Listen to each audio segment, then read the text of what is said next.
Hello guys! Welcome to Straight Talk! Welcome to Straight Talk.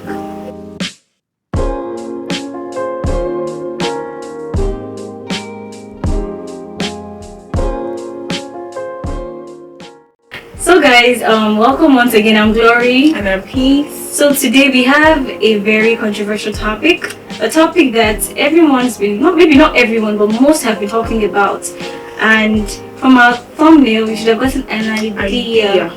So actually it's about the Emeka Ike Saga. Drum roll. Alright, so guys, some of you will be wondering, who is Emeka Ike and what has it got to do with all of this? So let me give you a background story.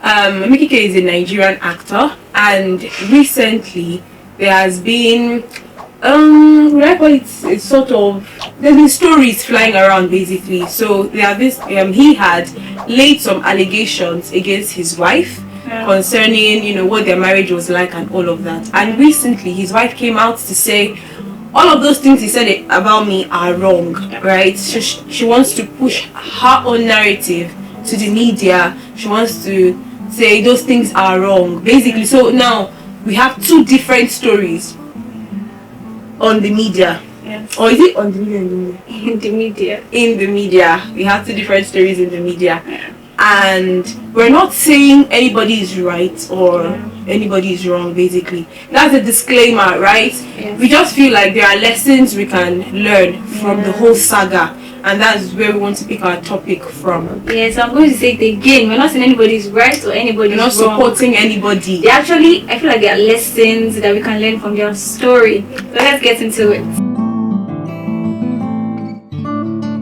So growing up, I used to have a crush on Emeka Ike.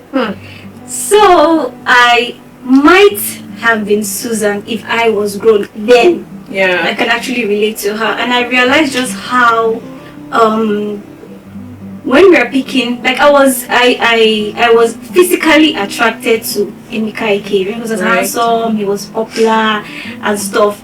So I realized that most of us, we actually pick partners based on the physical attributes. That means how this person looks, is he popular, do they have money, so all these things are the things we look at. And before you go so far, it turns out that from Susan's perspective, that's Emeka Ike's wife, she's saying the marriage was not like, it was an abusive marriage basically. Yes. And so I think that's what Glory is piggybacking off of. She's saying that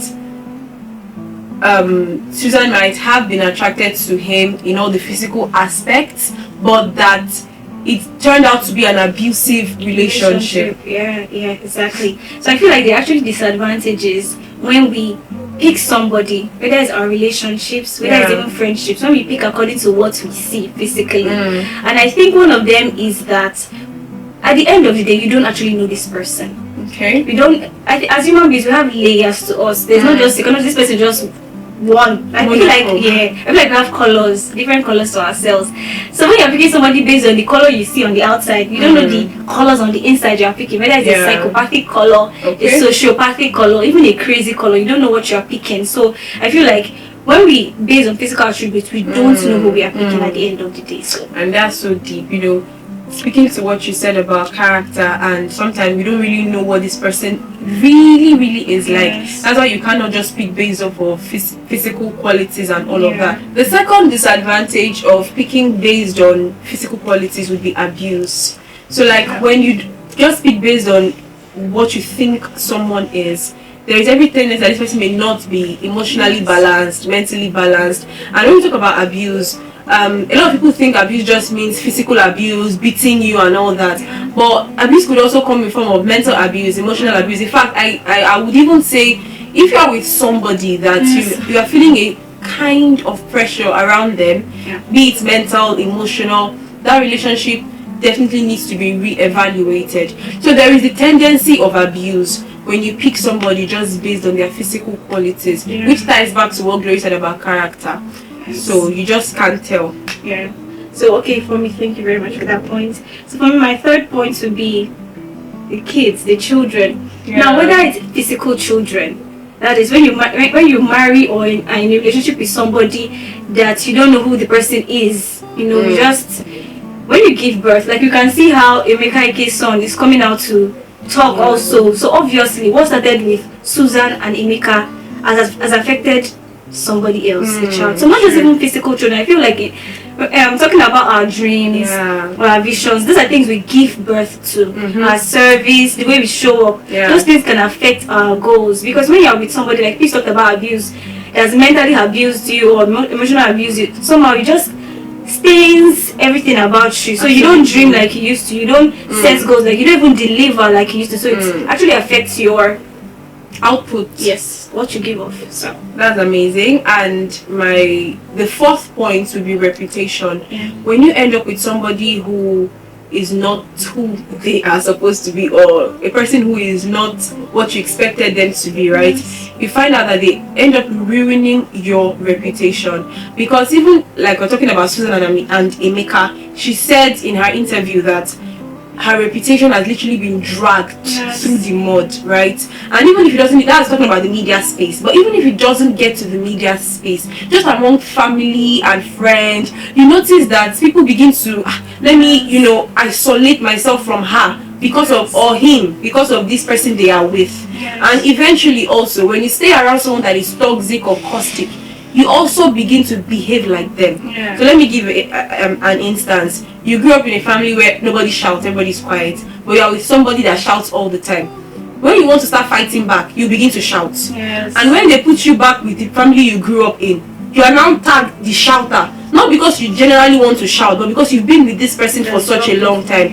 That is it. So that is what I mean by reputation. It also rubs off on you after a while. And so, Glory, we've talked about the disadvantages of picking somebody based on physical qualities. But do you know that physical qualities actually count? They do. They actually count. So if you are saying we should not pick based on physical qualities, what then would you say we should pick based on? Okay, for me, my first point would be pick wisely. Okay. So I feel like there are certain qualities we should look out for when we are picking, whether it's a friend, a relationship, whatever. I feel like there are certain qualities we should look out for. Practically. Yeah. Like when you listen to some marriage experts, they'll tell you, relationship experts, they'll tell you certain qualities like kindness, how does the person treat others, these qualities. And there are actually tons of relationship experts you can actually listen to if you don't know where to go to, what to look for. And I'll put some of them in the description below.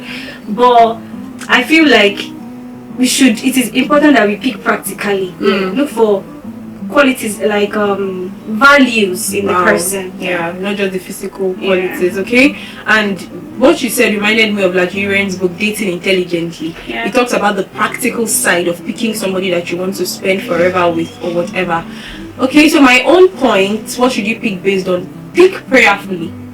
Now, I strongly believe that human beings are not just physical or emotional. We are also spiritual beings. And so there are things you would never know about a person except God reveals it to you. Right? And so there is that place of picking prayerfully. And when I say prayerfully, I don't just mean you picking, just praying randomly.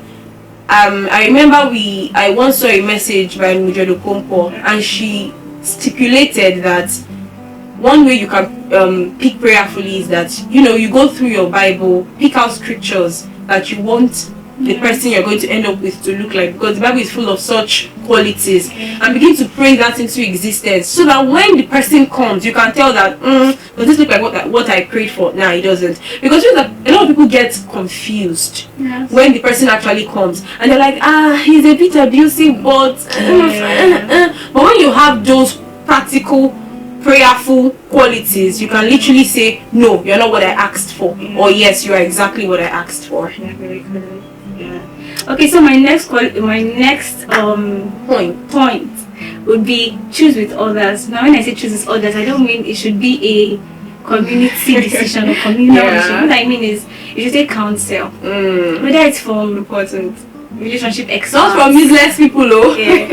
Actually, I feel like whoever you're taking counsel from should be older, should be wise, and should be spiritual. But if you don't have somebody like that around you, then there are lots of relationship experts you can listen to. As I said, I'll put their links in the description below. But there are tons of people you can actually. But it's very important that you don't make it just your decision, because there are blind spots you may not notice and the other person may notice. Thank you for that point. My next point will be pick when you are ready. I feel they need, like, I cannot overemphasize this point. Even with the story we're actually using as our template, Susan talked about how she was very young when she started dating Emeka Ike. She said she was just coming out of secondary school.